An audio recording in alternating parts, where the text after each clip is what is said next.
Hello there, and welcome to another in my occasional series of World of Warships videos where I try to convey the flavour of what it's like to be a new player in this game. In my brief journey, I've only played 3 of the classes in the game: battleships, cruisers, and destroyers, an example of which you can see here. And of these, I'm beginning to appreciate that the destroyers are probably the most difficult class for me as a new player, and therefore the most interesting. This ship is the Isokaze in Sarishima base. We're looking at this ship because in a recent Twitch stream I demonstrated ignorance of the general principles of destroyer play and specifically played this ship very badly. And I wanted to show that I've come on a little bit since then. I'm going to make some brief remarks about the characteristics of the ship, so let's bring in the interface, and there it is. Before I do that, I originally conceived of destroyers as a spotter class, and whilst it is true that you should provide vision for your team during certain parts of the battle, to use a World of Warplanes analogy, my main game, they're also stealth bombers, and you want to try and use those torpedoes, and if you can set up ambush attacks, you've got a high chance of landing those torpedoes. We'll talk more about the range of the torpedoes in a moment, though. Turning to the characteristics of the ship, I have an 8-point captain, which I suppose for a new player is fairly highly trained, but obviously a long way away from a 21-point captain. Not that many of you, I guess, would put a 21-point captain on a tier 4 ship. You can see I've picked off the recommended skills. One I like particularly, come to like particularly quickly, is Adrenaline Rush. Pleased to see that there.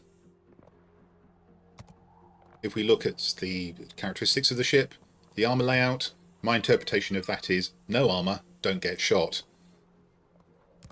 And if we look at the survivability, 10,300 hit points, my opinion of that is no hit points, don't get shot.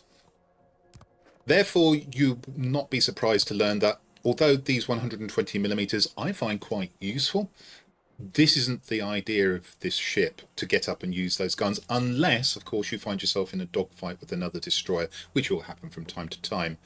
Otherwise, these are very much secondary armament for me, but they're quite nice. I find them usable. Torpedoes is where it's at, and what we have are torpedoes with a 7-kilometer range, damage of 10,833, speed is 60 knots, and the detectability is 1.2 kilometers. Now, of course, if you fire them at 7 kilometers, the chances are that they'll be detected by anything that's maneuverable, cruiser, destroyer, even some of the faster carriers, and they will miss. But there's also another aspect to torpedoes, and that is not just landing them, but perhaps forcing a ship into a direction where your team can get it broadside, for instance. So you need to think about that as well. AA defense, I turn it off when I remember. Basically, you don't want to get spotted. If you are spotted, you're not going to do a great deal of damage with this AA. At least that's my opinion. Maneuverability is good. The speed is 34 knots. Turning circle radius of 530 the meters. And as you would expect, with the destroyer, you can maneuver fairly quickly, which might be important if you're setting up an ambush against a target with a lot of HP and you want to try and set off more than one salvo of torpedoes and therefore need to avoid being hit by its guns by maneuvering the ship. Concealment is where it's at, of course, which I've also got dropped down, and I would work on this. And specifically, what I would work on at this stage is trying to widen the distance where the torpedoes are effective, which is 7 kilometers, and the detectability at 5.9 kilometers, and see if I could get that out to, say, I don't know, 1.5 kilometers. You'll see that I'm not using signals. Too early in the game for me to do that, but there are several signals which could potentially help me, I guess, when I investigate that topic. If we quickly look at equipment, you can see that I've fitted the recommended equipment. So main armaments modification there, and engine room protection there. So the idea of using this both as a spotter and a stealth bomber, you'll see those ideas beginning to percolate through my play in the battle replay that's coming up.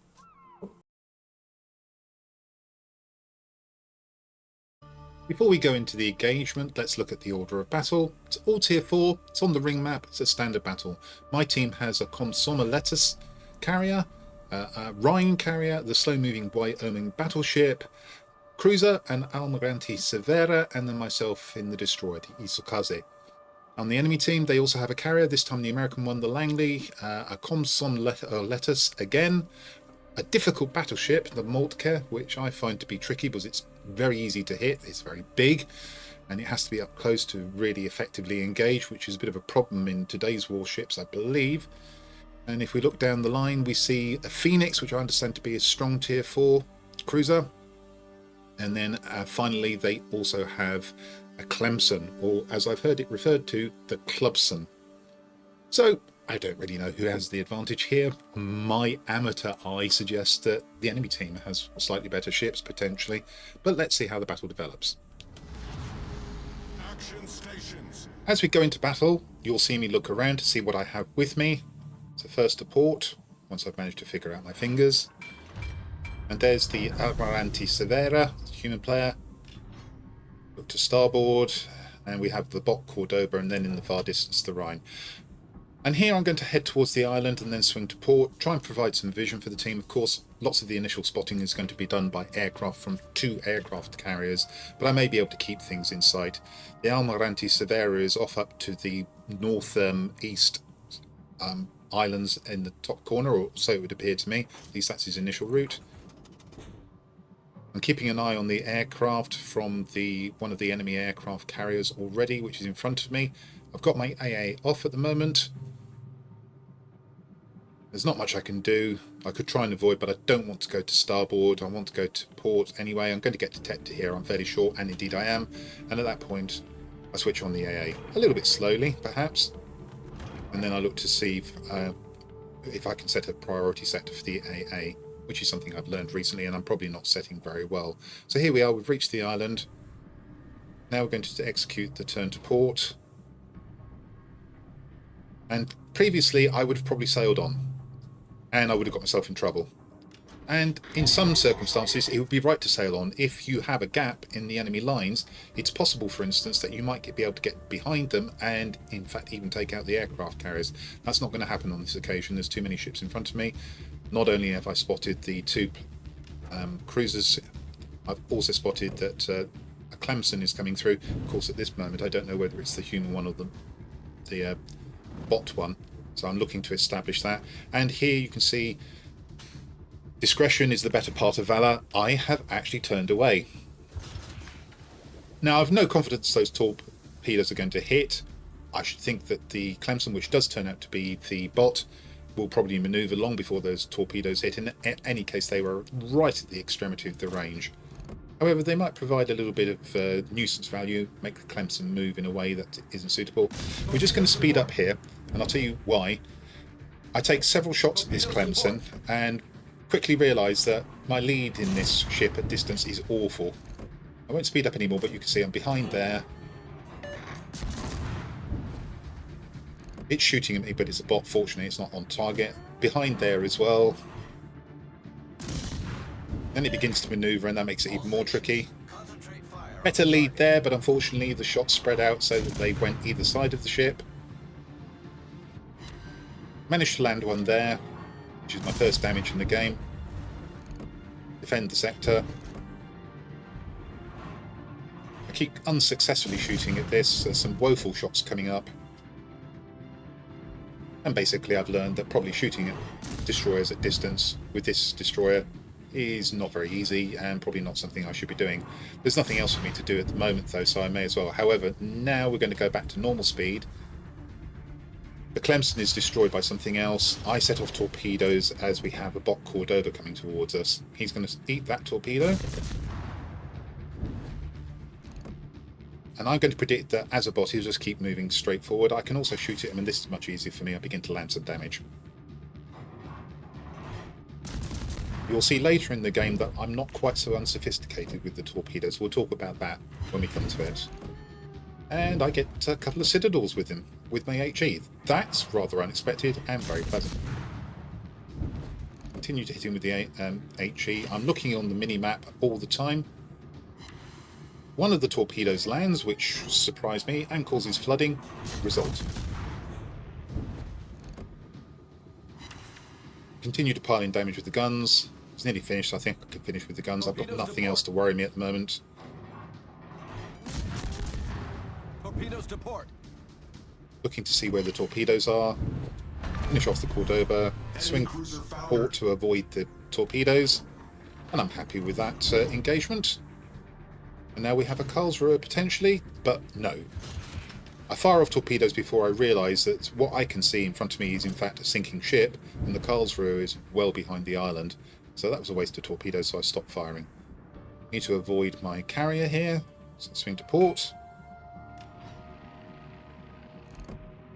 And at this point, I'm looking to provide defence for my carrier. Now the Karlsruhe is advancing.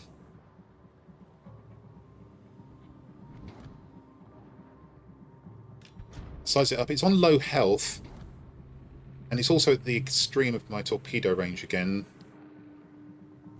But I'm looking to see if I can get some torpedoes in. I think the chances are that it will die before the torpedoes even reach it. We fire a couple of salvos of torpedoes. And then, for good measure, because there's nothing else to do, I fire off the third salvo. And then I decide to get my guns working on it. Speculative shot over the island. A little bit unfortunate, in my opinion, not to land a shot. Realise I'm going to crash into the wreck of the Clemson. And in taking avoiding action, that gives time for my team to finish off the Karlsruhe. So now we see the Moltke, which of course is a battleship. And I definitely don't want to get hit by that. Now my initial thought there was I can scoot behind the island, having had a cheeky shot at it, so that it can't shoot me. But then I realised that the human player in the Clemson is beginning to threaten our carriers. So I take the chance and double back to see if I can help. However, he's out of range and it's a little bit difficult for me. And eventually I make the decision that I'm going to concentrate on the Moltke. That absorbs a torpedo fired by someone else. Smoke generator started. Set the smoke generator so I can sit here. The theory is unseen. Fire at the Moltke and release torpedoes at it. Make a tactical error here. Still looking to see if I can do something about the Clemson. I can't. So I'm going to concentrate on the Moltke. Smoke screen set. My smoke screen is set. I fire, but I'm not in the smoke screen. I should have checked that first before firing, so I've got myself detected here. Fortunately, the Moltke's guns don't traverse very quickly, so I'm safe here. And indeed, because I've fired torpedoes potentially, you notice the way I spread them out to try and give myself a chance of catching him whichever way he manoeuvred. He's not going to get his guns on me, and I can back into cover and become undetected, and then I can fire at will. Now he's straightened up again. All of those torpedoes missed. But I'm able to take pot shots at him with this HE, looking for a fire, get some damage here. However, my calculations here are, how long is this smoke screen going to last? And I've got a fire, as you can see. Will I be able to get torpedoes on this and destroy this battleship before I run out of cover?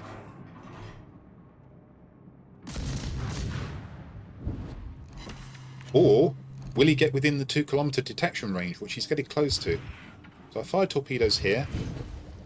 And as you can see, this time I've spread them. One to where he's going, and then one off to the port. And I don't know if this is the case, but maybe that forced him not to change direction for the first set of torpedoes.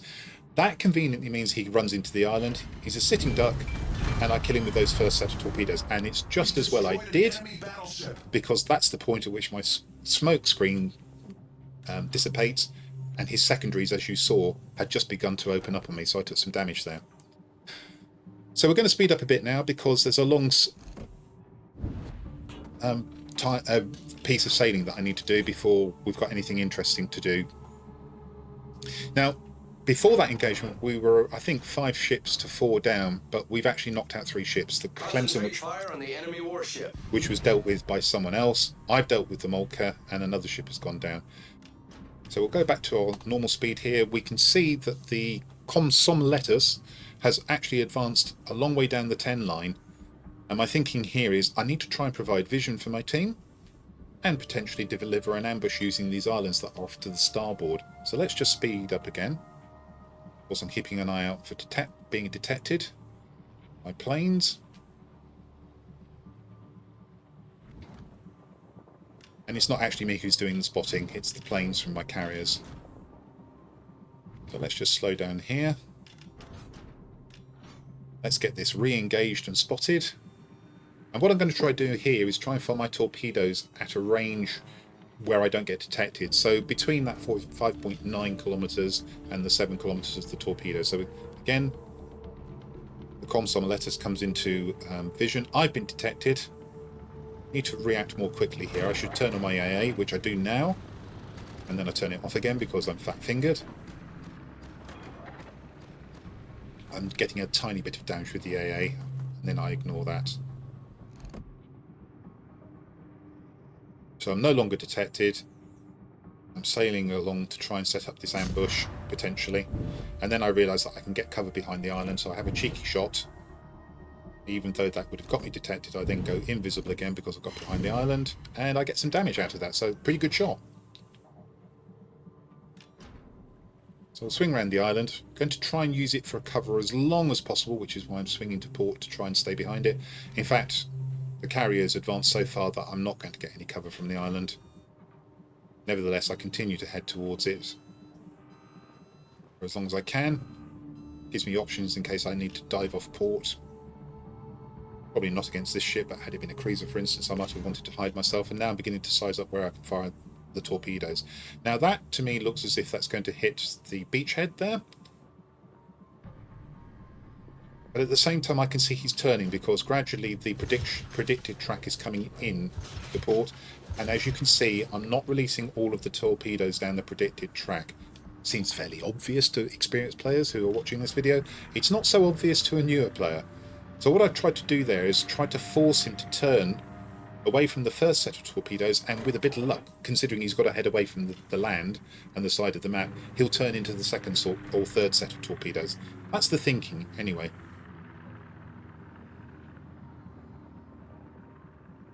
And as it turns out, that's exactly what happens. He avoids the first set of torpedoes, but one out of the pair of second torpedoes lands a hit, as you'll see in a moment. Bingo! And that's my third torpedo hit, because I got 2 on the Moltke earlier. Again, same idea, and then new player alert! I sail into an island. Disastrous if you're in a battleship, not great if you're on a cruiser. Fortunately, the destroyer, I can back out of it fairly quickly, and I am fighting a carrier who isn't actually using his aircraft against me at the moment. So, lucky for me, no harm done. All stations capture the base. Now, I hadn't realised this, but possibly this volley of torpedoes, all of which miss, nevertheless, either cause the player in the carrier to panic, or get his knickers in a twist, as we say in English, and he actually sails into the side of the map.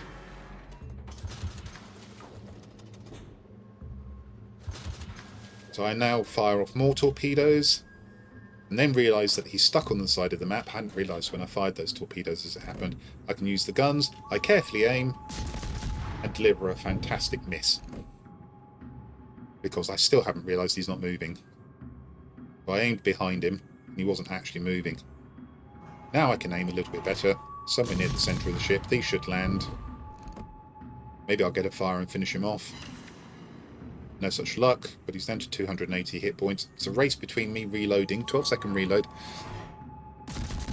and perhaps the torpedoes hitting, and it's the torpedoes that actually win the race. 4th torpedo hit. 5th torpedo hit, I should say. And we have the aircraft carrier. Break through to the base.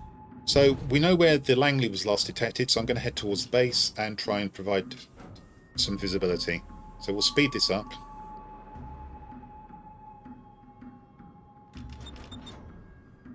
Acknowledged. So I've got options here. I can try and capture their base. I can try and take on the Langley. I can just provide vision for the Langley so my aircraft carrier can keep attacking it. Now we've got the lead here, and in retrospect, what I could have done is safely go after this carrier, and I should have used the engine boost and chased after it and got more damage. I'm out of range of the torpedoes here, and in any case they go into the side. I play conservatively here, and I decide to actually head into base and set up an insurance policy of capturing this base, which will win the game. These torpedoes are never going to hit. The carrier's out of range. I'm not trying. In retrospect, I could have been more aggressive, and I probably would have been able to kill this Langley and got another 11,000 damage out of the game. But I'm quite happy with what we've done. The game is going to come to an end in half a minute. We've got the points advantage. It's a good win as far as I'm concerned. So let's just speed that up and get to the result.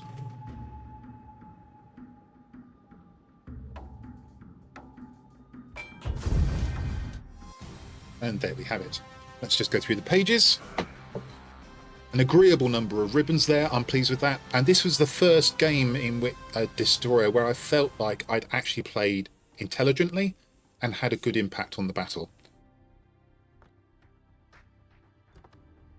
Team score? I'm fourth. Not too bad for a destroyer, for somebody who really was struggling to play destroyers. 3 kills. Nice reward there. The detailed report just showing the kills there. The Moltke, Cordoba, Comsoma Lettuce. Could have possibly had the Langley at the end, but played conservatively to ensure the victory. Credits to an XP just for the record.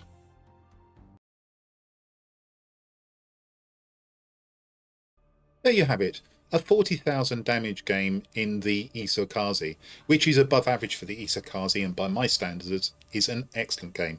It may not be a fantastic game by the standards of elite players, but you can see the first signs of improvement in my destroyer play in this video. I've since gone on to have 80k and 90k damage games in the Clemson, a very strong destroyer, thus illustrating that there has been considerable improvement in my play.